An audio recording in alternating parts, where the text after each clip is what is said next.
السلام علیکم ورحمۃ اللہ وبرکاتہ نحمده ونصلی علی رسولہ الکریم اما بعد. آج کا سبق سن لیجئے. آج کے سبق کی سرخی ہے نیک لوگوں سے دوستی کیجئے پارٹ 13. اب مولانا یوسف صاحب رحمۃ اللہ علیہ کے انتقال کے بعد حضرت مولانا انعام الحسن صاحب رحمۃ اللہ علیہ حضرت جی بنے. جب وہ حضرت جی بنے تو انہوں نے بھی بہت نظر ڈالی اور میرے والد صاحب رحمۃ اللہ علیہ بھی ان سے چمٹے رہے. حالانکہ دونوں کا مزاج آسمان اور زمین کا فرق تھا. مولانا انعام الحسن صاحب رحمۃ اللہ علیہ شاہی مزاج کے آدمی، اچھے کپڑے، ہر وقت معطر رہنا اور اچھے یعنی ان کی رہنے سہنے کی ترتیب شاہانہ، اور ہمارے والد صاحب رحمۃ اللہ علیہ کی رہنے سہنے کی ترتیب فقیرانہ. لیکن دونوں ایک دوسرے کو لے کر چلے اور اتنا چلے اس پر بہت قصے ہیں. یعنی اگر لکھنے بیٹھوں تو اتنے قصے ہیں حضرت جی رحمۃ اللہ علیہ یعنی مولانا انعام الحسن صاحب کے اور میرے والد صاحب کے کہ کیسوں صفحات کی کاپی تیار ہو جائے. کیونکہ میں پوری زندگی ساتھ رہا ہوں، میں نے اپنے آنکھوں سے دیکھا ہے. اتنا نبھایا دونوں نے ایک دوسرے کو. ایک مرتبہ ہمارے والد صاحب رحمۃ اللہ علیہ کی طبیعت خراب ہوئی. ساؤتھ افریقہ کا سفر، ساؤتھ افریقہ کا اجتماع، اس اجتماع کی ایک اہمیت تھی، ساری دنیا وہاں جمع ہو رہی تھی. ڈاکٹروں نے میرے والد صاحب رحمۃ اللہ علیہ سے کہا کہ ابھی آپ سفر نہیں کر سکتے، اس لیے آپ کی حالت نہیں ہے کہ آپ اتنا لمبا سفر کریں. تو حضرت جی رحمۃ اللہ علیہ نے مجمع میں کہا، جو ساتھی تھے ہمارے شورا والے، ان سے کہا بھئی دیکھو مولوی عمر نہیں جائیں گے تو ہم بھی نہیں جائیں گے. یہ جملہ کہا.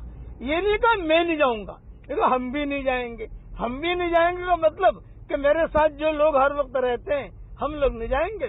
بیان کرنے والے بہت ہیں، آپ وہاں جا کر اپنا جو ہے اجتماع کر لو. چنانچہ حضرت رحمۃ اللہ علیہ نہیں گئے. وجہ کہ مولوی عمر نہیں جا رہا. حالانکہ ہمارے والد صاحب کے نہ جانے کا ان پر کوئی اثر نہیں پڑتا. ہمارے والد صاحب تو جو ہے مرید ہے، وہ پیر ہے.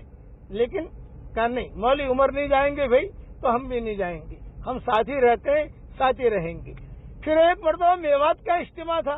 میوات کے اجتماع کی بھی ایک اہمیت ہوتی ہے. اب جو ہے ابا کو بہت بخار آ گیا تو ابا نے مجھ سے کہا بھی کیا کروں، حضرت کو منع کروں، کیا کروں. میں نے کہا ابا وہ تو آپ دیکھ لیں. چنانچہ صبح نکلتے تھے میوات کے لیے. اب یہ دیکھا کہ کسی نے کہا مولانا کو تو جو ہے بخار ہے. اچھا وہاں جو اجتماعات میں جو استقبال ہوتا تھا وہ حضرت کا بہت استقبال ہوتا تھا. حضرت جی رحمۃ اللہ علیہ کو اللہ تعالیٰ نے وہ نورانیت دی تھی. ہمارے مولانا اظہار الحسن صاحب رحمۃ اللہ علیہ فرماتے تھے کہ جہاں سے مولانا انعام الحسن صاحب رحمۃ اللہ علیہ گزر جاتے تھے وہاں دین پھیل جاتا تھا. جس علاقے میں بھی اجتماع ہو گیا حضرت کا تو وہاں جو ہے دین یعنی وہاں کی فضا بدل جاتی تھی. یہ اللہ تعالیٰ نے ان کے ساتھ خصوصیت رکھی تھی.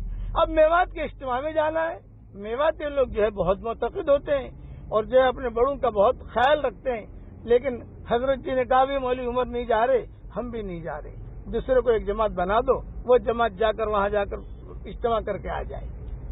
اس طریقے سے بھوپال کا اجتماع تھا. تو بھوپال کے اجتماع میں میرے والد صاحب رحمۃ اللہ علیہ کا مغرب کے بعد بیان ہوتا تھا عام طور سے. تو میرے والد صاحب رحمۃ اللہ علیہ آ کر پوچھتے تھے حضرت جی سے، حضرت 5 لاکھ کا مجمع ہے، 6 لاکھ کا مجمع ہے، میں کیا بات کروں؟ تو حضرت جی رحمۃ اللہ علیہ فرماتے تھے پورا قرآن 3 باتوں سے بھرا ہوا ہے. یہ حضرت جی فرماتے تھے کہ پورا قرآن 3 باتوں سے بھرا ہوا ہے. نمبر 1 توحید، نمبر 2 رسالت، نمبر 3 آخرت.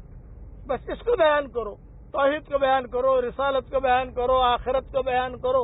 ابا جو ہے چونکہ ان کی آنکھیں بنی ہوئی تھی دکھائی نہیں دیتا تھا، ساتھ میں خادم ہوتے تھے، ہاتھ پکڑ کے لے جاتے تھے. باہر نکل گئے، باہر نکل حضرت جی دیکھ رہے تھے بیٹھے ہوئے، باہر نکلے اور اتفاق سے حضرت جی رحمۃ اللہ علیہ کے جوتے پہن لیے میرے ابا نے. انہیں دکھائی نہیں دیا اور پہن کے چلے گئے. حضرت جی رحمۃ اللہ علیہ خود کھڑے ہوئے اور میرے والد صاحب کے جو جوتے تھے وہ ڈھونڈے اور ڈھونڈ کر وہ جوتے لیے. چونکہ حضرت بہت تیز چلتے تھے، پیچھے گئے اور پیچھے جا کر کہا مولوی عمر یہ جوتے آپ کے ہیں، جو آپ نے پہنے ہیں وہ میرے ہیں. یہ اکرام یعنی یہ دوستیاں تھیں ان لوگوں کی آپس میں. تو میرے والد صاحب رحمۃ اللہ علیہ فرماتے تھے کہ میں تو پانی ہو گیا کہ حضرت میرے جوتے لے کر آئے، حضرت میرے جوتے لے کر آئے. یہ نبھانا نیک لوگوں سے دوستیاں کرنا. اس لیے یاد رکھنا میاں بیوی بھی ایک دوسرے کے ساتھی بنے.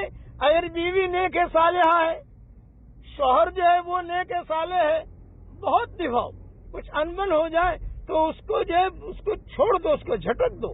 اس لیے حضرت خدیجہ رضی اللہ تعالی عنہا نے جب حضور اکرم صلی اللہ علیہ وسلم سے اپنے نکاح کا پیغام بھیجا اور حضور صلی اللہ علیہ وسلم کا نکاح ہو گیا، میں نے تفصیل سے سیرت میں بیان کر لیا ہے. جب شب زفاف تھی، حضور صلی اللہ علیہ وسلم داخل ہوئے اور داخل ہونے کے بعد حضرت خدیجہ نے سب سے پہلے جو بات کہی حضور صلی اللہ علیہ وسلم سے وہ یہ کہی کہ میں ایک بات کہنا چاہتی ہوں. آپ نے فرمایا بتائیے کیا کہنا چاہتی ہو؟ اب میاں بیوی کا رشتہ ہو گیا ہے. تو حضرت خدیجہ نے کہا آپ کے چہرے پر نبوت کا نور میں دیکھ رہی ہوں. اب جو ایک زمانہ آئے گا کہ اللہ آپ کو نبی بنائے گا. جب اللہ آپ کو نبوت دے اور آپ نبی بنے اس وقت میں خدیجہ کو طلاق مت دے دینا. اس پر حضور صلی اللہ علیہ وسلم بہت روئے. شب زفاف میں بہت روئے. یوں فرمایا کہ میں اس قسم کا بے غیرت آدمی نہیں ہوں. یہ حضرت خدیجہ خود کہتی تھی. بقیہ تفصیل کل پوری کروں گا انشاءاللہ. نیک لوگوں سے دوستی کیجیے. اللہ تعالی ہم سب کو نیکوں سے ملا دے عافیت کے ساتھ. آمین. وآخر دعوانا ان الحمدللہ رب العالمین.